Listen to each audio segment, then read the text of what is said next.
Hey everybody, it's the Coin Guy here. Today, on this nice, sunny, hot day, I'm going to be telling you about Sasanian coinage. Woo! Sasanians are one of my favorite empires to study and collect coins from. I did part of my master's thesis related to them, and I also did a lot of work during my undergrad involving their material. So, they have a special place in my heart.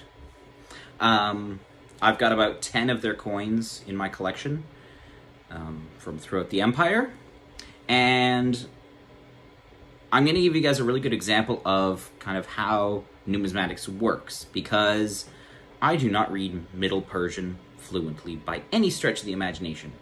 But Sasanian coins are in Middle Persian. Also, there's a lot of other features to look at. So I'm going to give you some examples of Sasanian coins.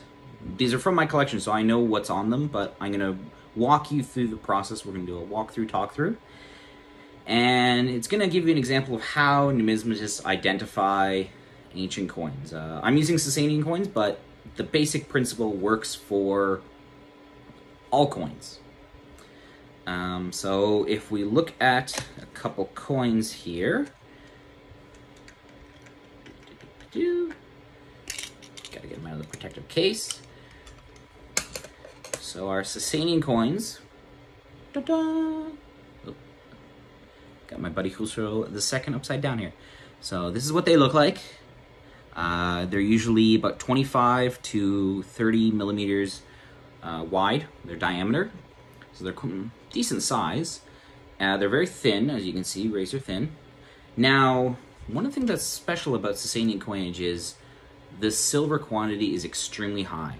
They average 90 to even 99% silver, which by ancient standards and even by modern standards is quite high.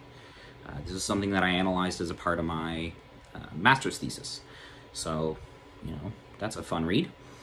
Now, there's a few features to point out, which I'm going to point out now, and then I'm going to break down how I go about identifying this coin. So, a few features to point out here. We have the Shah in profile. We have his crown, which changes depending on which Shah we're looking at. We have his name. So, I mean, I know this reads Khusro. And then you have an inscription here, which unfortunately is not readable on this one. But they'll usually translate to something like, you know, the glory of the Shah, or long live the Shah, that sort of thing. Now, on the other side, you have a fire temple with 2 attendants. 1, 2. And then you have your mint, and you have the date of reign. Now, the date of reign is not very good on this one, but the mint we can probably make out. So those are the basics of your Sasanian coin when you're looking at them.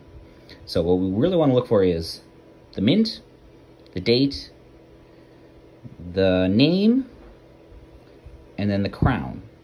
So now we're going to basically go through the process of identifying this coin. Now there's 2 big ways that we can do it. We can use online resources, and then we can use books. So I'm going to walk you through how I go about doing that. So we get a standard text like Sasanian Numismatics by Robert Goebel. So I would look through this, and where is it here? I would, you know, look through stuff like this until I find something similar to what I'm looking for. You can get stuff like this. And I'd basically have to sit down with the coin and go, nope, nope, nope, nope, nope, nope, nope, nope, nope, nope, nope. Hey, this looks similar. So, art would be the mint. So we can see right here, and we can see on the coin it looks similar. So, and that's what you do with a book. You just basically just compare until eventually you get something close. With websites, you basically follow the same sort of pattern. So you take your coin,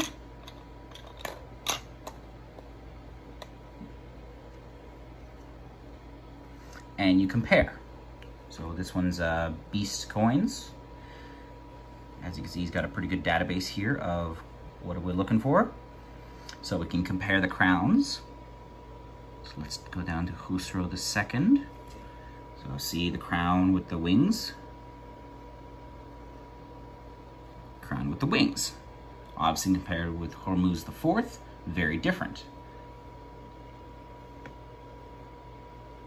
You know, compared to Hormuz the sixth, okay, very similar. So, I mean, if we didn't know where we were looking at, we could say maybe it's Khusro II, maybe it's Hormuz IV. But then we would look down to the name.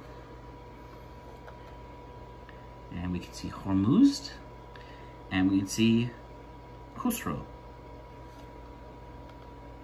And if we look at this and compare with the name for Khusro,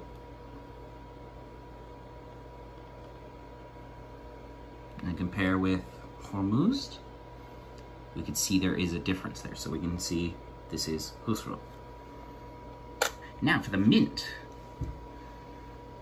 All right, we've got our different mint marks and monograms. So we can go down until eventually we get what we're looking for. Oop, tried to go another website there. Now I have ART on here, which I don't see an ART on here. So we can go to another website. This is another one that I use, Forum Ancient Coins. And we can break this down. So we can look at this. We've got, oh, gotta hold it the right way there. ART. So we got A, so R, and T. T.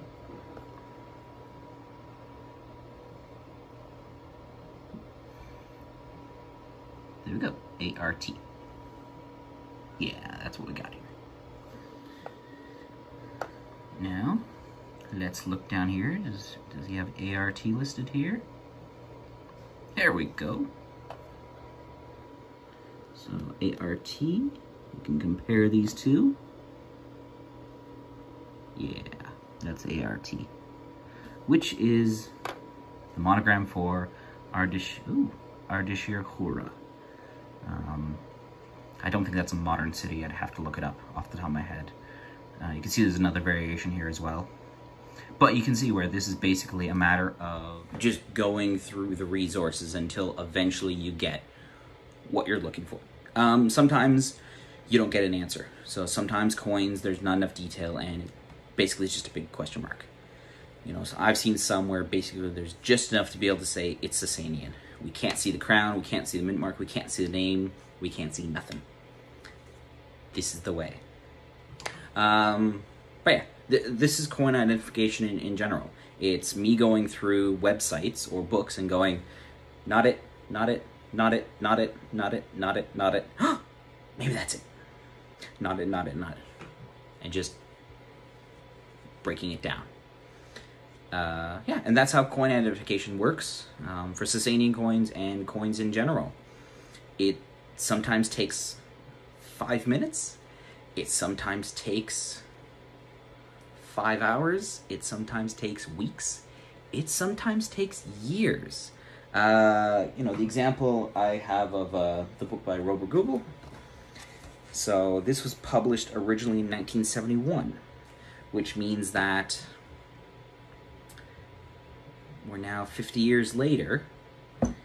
We're still debating some of these. Sometimes people will try and argue, well, he identified it as a Khusro II Type 2. I think it's actually a Khusro Type 1. This sort of argument. And this happens in numismatics all the time, not just with Sasanian coins, but any coins.